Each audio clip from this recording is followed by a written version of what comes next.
A very horrible person. Those are the words that captured Russian soldiers used to slam their President Vladimir Putin during an interview obtained by the UK's Express newspaper on December 31st. Those soldiers accused Putin of simply not caring about them at all as he feeds them into the meat grinder he's created in Ukraine, claiming that his incompetence is getting thousands of them killed.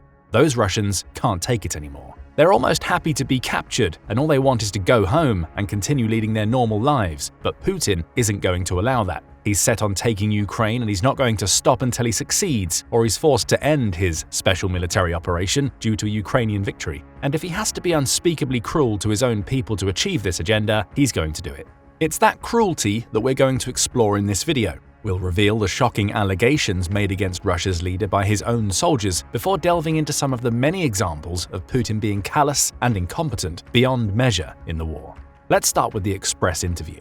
The two men who accused Putin of being a horrible person are Russian soldiers who were captured by Ukraine's armed forces in late December. That capture occurred after their entire unit was destroyed, with the new prisoners of war, or POWs, now apparently being kept in a location where they're warm and have both food and water. Neither are considered necessities for soldiers in Putin's world. We'll come back to that point later. The two men, one from Rostov and the other from Krasnodar, reveal that Putin is treating them like sheep being sent to the slaughter in Ukraine. Putin had been a tyrant for 24 years, herding people like sheep, claims one of the soldiers, with the other adding that Russia's leader's clever use of propaganda is to blame for so many of his country people not realizing his true nature. Some respect their president in Russia, claims one of the captured soldiers, but they are influenced by propaganda. When I saw civilians being killed in Ukraine, what it's like in real life, I was very surprised, says the soldier. The first hint of Putin's sheer cruelty emerges. Not only is he giving the okay for his soldier to kill people who aren't involved in the fighting, but he's hiding the fact from his own people. The soldiers who sign up for his military have no idea that they're supposed to be killing innocent people, with the scars that trauma leaves on them being of no concern to Putin. Neither is who he signs up to fight against Ukraine. One of the captured soldiers revealed that his unit contained 30 soldiers, all of whom were former convicts given the choice between fighting and dying in Ukraine or serving their sentences. They'd all chosen to fight, and the sheer terror they'd encountered wasn't alleviated by their commanding officers, who took no part in the attacks into which the soldiers were forced. I got very scared and started shooting, one of the captured soldiers explains, when speaking about the moment that Ukraine's forces descended upon them. A grenade landed and my gun jammed, and I shouted, "We surrender!" and we were taken by the Ukrainians. The commander, the person who trained us, he didn't participate in the attack. He was sitting in a faraway dugout, leading us using the radio, and that's it. Commanders never go with us, the soldier concluded. It appears that Putin has made it clear who is supposed to die in this war. It's certainly not the commanders, the leaders who are supposed to guide their units into battle. It's only the rank and file, the criminals pushed onto the front lines, and the soldiers he considers expendable in the meat grinder he's created. The lack of a commander's presence showcases Putin's strategic ineptitude, especially given that the Russian soldiers in the unit aren't going to hear much over the radio when they're in the heat of battle. It seems the commander's job is simply to point in a direction and send his soldiers to die. That's Putin's approach to the war in a nutshell. As for dying, 27 members of the 30-man unit the POW describes are now dead in Ukraine, with the two who exposed Putin's brutality being among only 3 survivors. This pair of POWs aren't the only Russian soldiers to expose Putin's cruelty. On December 5, 2024, a Marine from Russia's 810th Guards Naval Infantry Brigade also revealed that the command structure Putin has created simply isn't fit for purpose in Ukraine. Now a POW himself, the Marine revealed just how poorly his unit was prepared for the fighting in Kursk. "I signed a contract, then, after the contract, they sent us to Kursk for training. In Kursk, we spent 2 days preparing, 2 days building a bakery, 2 days cleaning the area. Overall, there was zero preparation. They shot off 2 magazines and that's it," claims the captured soldier. Again, strategic incompetence on Putin's part. Rather than having his troops properly fortify a location, he has them running needless errands without giving any mind to the need to be battle-ready. That's cruelty of a different kind, as Putin's complete disregard for the realities of the war he started only leads to more of his soldiers joining the casualty list. His command structures aren't any better. Commanders are very bad, according to this Russian POW. The commander says, "Go. There's no turning back. If you go back, we'll wipe you out right away." So not only is Putin appointing commanders who won't fight alongside their troops when the going gets tough, but those same commanders apparently have orders to kill any of Russia's soldiers who attempt to retreat. There are no tactics here, no living to fight another day. The cruel reality for so many Russian soldiers is that their only job is to push forward under the punishment of death. It's a barbaric approach to a war, but according to these POWs, it seems to be the only one that Putin has. By now, we've seen several examples of how Putin's combined lack of tactical acumen and cruelty has led to several of his own soldiers exposing Russia's leader for what he is. Let's now dig into what all of this means for the Russians still fighting in Ukraine and the 835,000 who have already become casualties of Putin's brutal war. First, the meat grinder.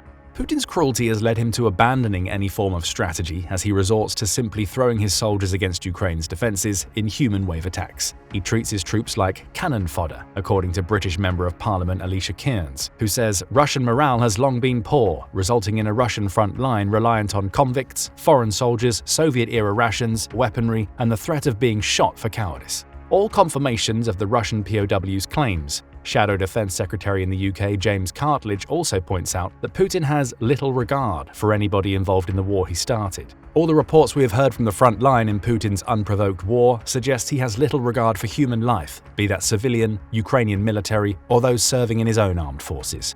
That lack of regard goes some way to explaining why Putin is happy to send his soldiers to their deaths in ill-fated attacks against Ukrainian positions. But there's another factor at play. The meat grinder is working, slowly. As 2024 drew to a close, the BBC reported that Putin's meat grinder strategy had led to Russia managing to take 907 square miles of territory in Ukraine and the contested Kursk region. Taking that small amount of territory came at a massive cost of lives, said the report, with Russia being at the point where it was losing 1,523 soldiers per day by the end of November. Worse yet for the Russians on the battlefield, there are no signs that Putin will change his approach now that we're in 2025. That's according to an unnamed Western official who told the BBC, the Russians are highly likely to continue to attempt to stretch Ukrainian forces by using mass to overwhelm defensive positions and achieve tactical gains. Using mass. That's a polite way of saying that Putin intends to push even more of his people to their deaths because his only strategy involves making use of Russia's manpower advantage. Russia's leader doesn't have an infinite source of people. However, he has access to more manpower, up to 46.186 million people who are fit for service versus 12.731 million in Ukraine. Putin is also hiring foreign mercenaries and accepting thousands of soldiers from North Korea to bolster his forces. To Russia's leader, equipment seems to come second to the sheer number of people he can push onto the battlefield. The cruel logic is that more soldiers mean more people to soak up Ukraine's ammunition, with those who follow having a chance to break the enemy's defenses. Nowhere is this terrifying and terrible approach clearer than on the road of death. On January 10th, Newsweek reported on a video published by the X account War Monitor Clips. That video showcases a single road on the outskirts of the Ukrainian city of Pokrovsk, which is Putin's latest target in his push to take the Donetsk Oblast from Ukraine. The footage, which appears to have been shot via a dashboard camera mounted onto an ATV, shows the evidence of many failed Russian attacks along this one road. Abandoned vehicles are seen littering the highway, as are the bodies of wounded and dead Russian soldiers. All have been destroyed on the road into what some have dubbed Ukraine's fortress city. As we learn later in the video, the man driving the ATV recording the footage is actually Russian, and he's riding along the road in a desperate attempt to escape a Ukrainian drone that's chasing him down. The video ends with an explosion, likely caused by a Ukrainian artillery shell, and exclamations from the ATV driver that he's wounded. More context on the road of death footage comes from German war reporter Konstantin Flemmich. He explains that the road is being attacked by Russia's southern flank, with Russia likely trying to take the road so they can encircle the fortress city of Pokrovsk in preparation for a later attack. The problem, Flemmich points out, is that Putin is using the same old meat grinder tactics to try and take the road of death. The many wrecked vehicles and bodies on the floor seen in the dashcam footage are evidence that Putin has tried to attack this road many times before. He sent waves, both of mechanized units and infantry, to their deaths. And when those waves didn't work, he sent even more, in a cruel display of how little he cares about his soldiers. There is no consideration toward attempting a different strategy and finding a new route to Pokrovsk. Russia's leader can only have his soldiers attack the most obvious entry into the city because he believes the meat grinder approach that has gained him scraps of territory throughout 2024 will work here. He may be right. Flemmich also points out some other aspects of the footage that highlights Putin's cruelty. Take the man filming as he rides the ATV, for example. He's constantly looking up into the sky, desperately trying to keep track of the Ukrainian drone that's chasing him down. The mere fact that he's doing that shows you that Putin has happily sent this soldier onto the road of death with no protection against the Ukrainian drones that Russia's leader knows are destroying his troops. The soldier is completely exposed, like so many thousands of others who Putin has sent to the slaughter.